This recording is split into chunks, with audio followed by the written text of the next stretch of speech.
Sveiki visi iš Vyturiuko sandėlio.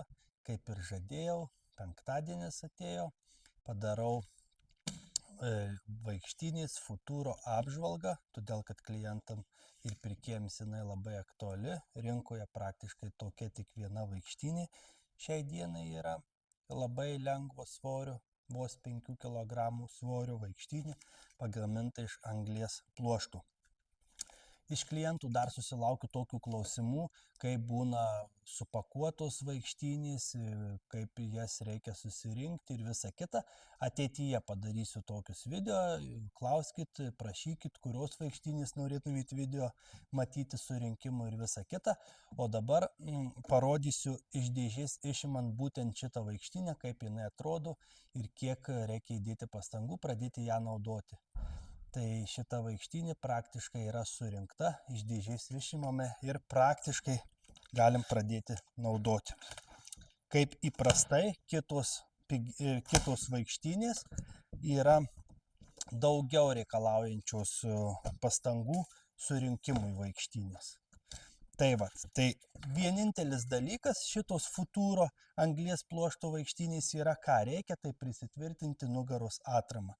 Nugaros atramos prisitvirtina su 2 varžteliais atleidus ir priveržus viskas. Daugiau visa kita vaikštynė yra surinkta. Pažiūrėkite, kaip ir minėjau, labai mėgstama žmonių, kadangi yra labai lengva. 5 kg, 300 g, 5 kg svorio. Aš iš dėžės vaikštynę iškelsiu praktiškai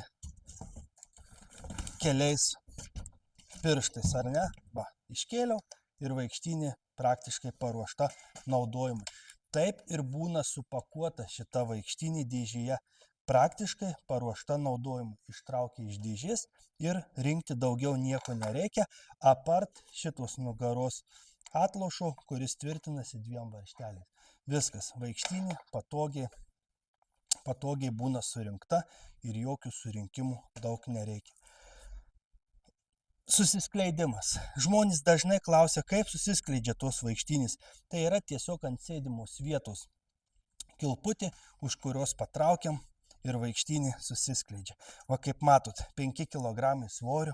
Man šiuo atveju galima kilnoti vienu pirštu ir nejaučiu nei fizinių krūvių, nei kažkokiu tai skausmo ar tempimų. Tai va, vaikštynė yra Lenkų deklaruojama, Lenkų gamintojų. Kaip ir minėjau, rinkoje tikrai vienintelė tokia, kuri turi sėdimą vietą ir sveria tik tais 5 kg 300 g.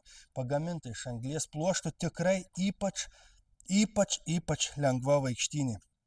Kodėl klientai jos dažnai pageidauja? Todėl, kad šita vaikštynė yra labai patogi nešioti žmonėms gyvenančioms daugiabučiuose, pavyzdžiui, gyvenančiam 3 aukšte ar 2 aukšte senjorui tikrai yra sunku kilnoti kitas vaikštynės, taigi šita dėl savo lengvumų turi labai šitą privalumą, kad yra ypač lengva. Į ką labai svarbu atkreipti dėmesį, tai į vaikštynių sėdimus vietos aukštį. Visą laiką perkant internetu tiesiog pasižiūrėkite pagrindinį dalyką, tai sėdimos vietos aukštis. Ar jūs atsisėdus būsite komfortiškai, ar jūsų kojos nekybos, ar pirštų galiukai nelies žemės, kas bus sunku nulipti ir sunku užlipti atsisėsti ant jos ilsėjimuisi. Taip, šitos vaikštynės sėdimos vietos aukštis yra 64 cm. 64 cm. Mano atveju aš esu 1,80 m ūgių, man 64 cm yra gan patogus atsisėdimas, mano kojos pilnai padėtos ant žemės, pilnai jaučiu balansą ir jaučiuosi patogiai atsikėlimui, taip pat su kojom remiuosi į žemę, su rankom į rankenas ir labai patogiai atsisėdu. Taigi 64 cm sėdimos vietos aukštis. Tiesiog pasižiūrėkite šitą momentą, ar tikrai jūs galėsite patogiai ant jos atsisėsti. Dar vienas dalykas, vaikštynė pagal savo kainą tikrai yra pakankamai nepigi, bet jinai turi tokias smulkmenas, kurios tikrai tą vaikštynę padaro kitokią nei visus kitus. Pavyzdžiui, Rankų aukščio reguliavimas yra toks subtilus mygtukas, kurį tiesiog paspaudi ir gali kilnoti rankų aukščių reguliavimą. Kaip matote, vienu mygtuko judesiu aš galiu pasikelti rankas, rankų atramas ir padaryti jas aukštesnės vienu rankų judesiu. Paspaudžiu lengvai ir galiu koreguoti pagal save labai paprastai, kaip įprastai kitų vaikštynių yra susukinėjimo ir taip toliau, ne taip itin patogu tai padaryti.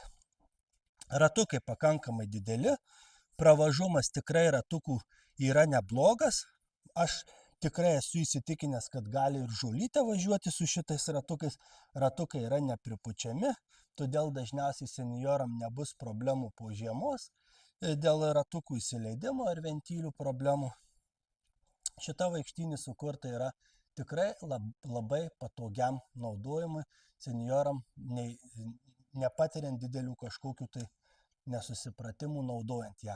Stabdžiai, kaip ir visų vaikštynių, užsifiksuoja paspaudus į apačią ir užsifiksuoja stabdžiai, užfiksavus stabdžius galime sėsti, galime atsikelti, stabdžius atfiksuojame keldami į viršų, kaip ir įprastas vaikštynės, ir su vaikštynė galime judėti. Dar priminsiu vieną dalyką, kur dažnai žmonės ir senjorai susiduria su tuo daugiabučiuose liftuose, kada yra labai siauri liftai, žmonės nepratelpa su vaikštynėm. Šios vaikštynės plotis yra, sakykime, plačiausia vieta yra 53 cm. 53,5 cm plačiausia vieta. Galiniai ratai 63 cm. Tai jeigu jūsų daugiabučio name yra liftas, pavyzdžiui, 58 cm, o vaikštynė yra 63, tikriausiai jinai netelpa į liftą. Tai ką jūs padarote? Liaudies išmintis. Jūs šiek tiek suskleidžiate vaikštynę ir galite ant suskleistos vaikštynės remtis, atsargiai, bet galite remtis ir galite laisvai su ją sulenkta pravažiuoti per tą siaurą tarpą, ar liftų, ar namuose kažkoks yra siauras tarpas, tikrai yra patogu atsiremti ir į suskleistą vaikštynę. Taigi jūs suskleidite, atsiremiant lėtai praeinate ir jau kada vėl yra pakankamai vietos, įskleidžiate vaikštynę ir toliau važiuojate su ją su įskleista. Taigi, tiek apie šitą vaikštynę, tikrai išskirtinė rinkoje, tikrai kaina yra nemaža, bet kam, sakykime, yra sunku kelti didelį svorį, tai šita vaikštynė yra tikrai tiems žmonėms. Ačiū visiems, kad sekate. Dėkoju net ir už skambučius. Šiandien taip pat sulaukiu skambutį iš Marijampolės su klausimu, kada darysiu video. Tai linkėjimai Marijampoliai. Video padariau. Jeigu yra klausimų visą laiką, prašom rašykit, skambinkit, klauskit, bendrausim. O jeigu turit minčių, kažkokių tai pastebėjimų, ar norit kitą daiktą matyti, ar kažką sužinoti, visą laiką rašykite ir padarysim video formatu viskas, kas yra aktualu. Gražios dienos ir gražaus savaitgalio.